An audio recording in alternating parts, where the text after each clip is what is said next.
Hi guys, Kieran and Laura here to bring your weekly youth video. Hope you guys are really well.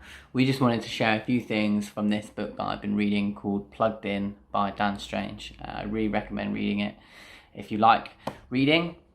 It's all about engaging with culture, meeting people where they're at, and ultimately equipping us with how to share our faith with those around us. First of all, I'll just read a bit from Acts 17, which is a great example of what we're going to do. It says, while Paul was waiting for them in Athens, he was greatly distressed to see that the city was full of idols. So he reasoned in the synagogue with both Jews and God-fearing Greeks, as well as in the marketplace day by day with those who happened to be there. A group of Epicurean and Stoic philosophers began to debate with him. Some of them asked, "What is this babbler trying to say?" Others remarked, "He seems to be advocating foreign gods." They said this because Paul was preaching the good news about Jesus and the resurrection. Then they took him and brought him to a meeting of the Areopagus, where they said to him, "May we know what this new teaching is that you are presenting? You are bringing some strange ideas to our ears, and we would like to know what they mean." All the Athenians and the foreigners who lived there spent their time doing nothing but talking about and listening to the latest ideas. Paul then stood up in the meeting of the Areopagus and said, "People of Athens, I see that in every way you are very religious. For as I walked around and looked carefully at your objects of worship, I even found an altar with this inscription, 'To an unknown God.' So you are ignorant of the very thing you worship, and this is what I am going to proclaim to you. The God who made the world and everything in it is the Lord of heaven and earth, and does not live in temples built by human hands. And he is not served by human hands, as if he needed anything.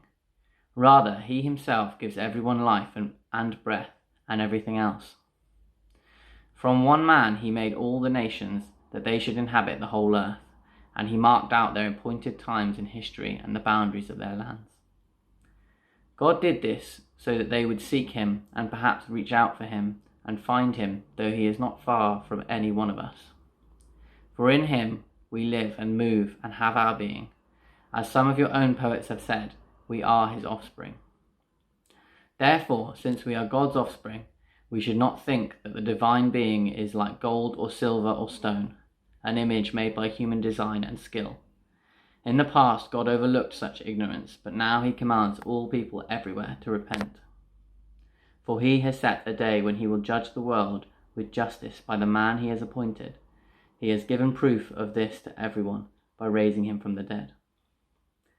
When they heard about the resurrection of the dead, some of them sneered, but others said, "We want to hear you again on this subject." At that, Paul left the council.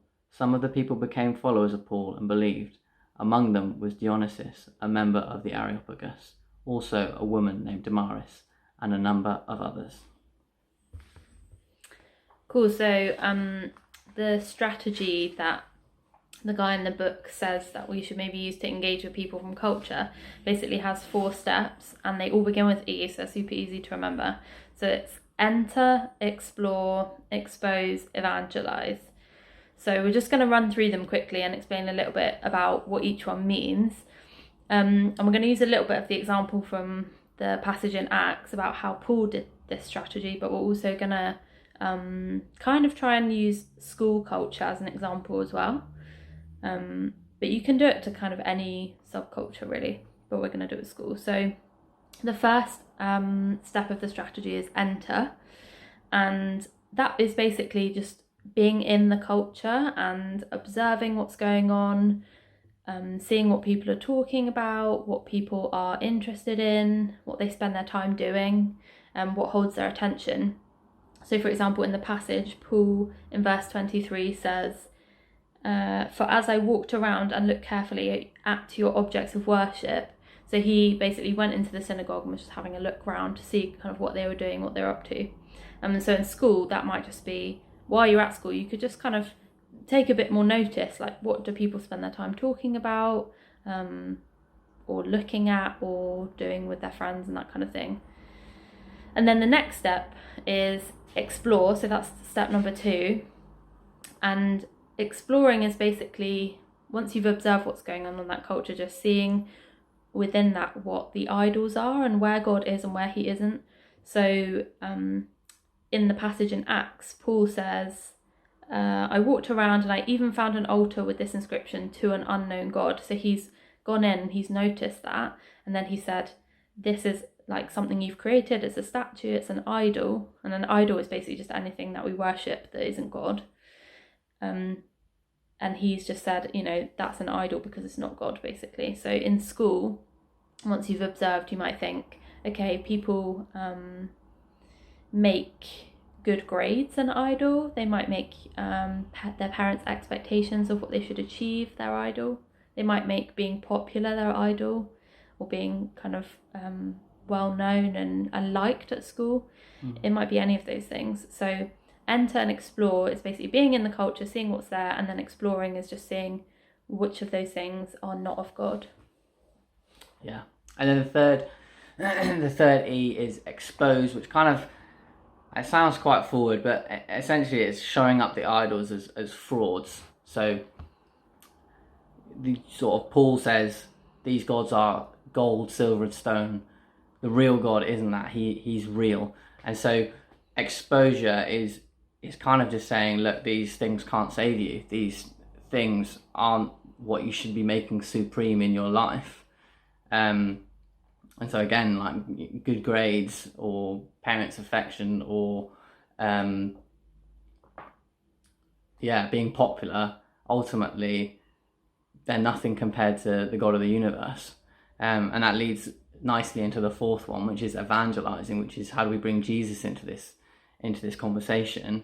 And so Paul proclaims that, like who Jesus is, his death and resurrection. And so it's kind of like flipping what these idols are promising and saying, look, actually, we don't need that. What we need is God. What we need is Jesus. And it can sound really scary to do things like this. Like now, I feel scared sometimes when I try and bring up these things and bring up Jesus in a conversation, but you never know how people are going to react, because you can go into it thinking that, oh yeah, I could say that, but they're never going to change their mind, or they're never going to come to Jesus. But if a friend of mine hadn't done that for me, I wouldn't be a Christian today. So my challenge to you would be to do it. I'd rather do it and say that I've done it than not try and never know what could have happened. Yeah, so we basically just thought that we would challenge you to try and take these 4 steps this week maybe, and you could do that in school culture, which is the example that we've gone through. So you could have a look around your school and see if you can identify some of these things, or it could be any other culture, like your friendship group or a club you go to, or if you're on a social media platform, you could do that. So yeah, maybe just try and have a think. Enter, explore, expose, evangelize, and let us know what happens. Great. Hope you guys have a great rest of your week and a great weekend, and we look forward to seeing you soon. All right. Thank you. Bye.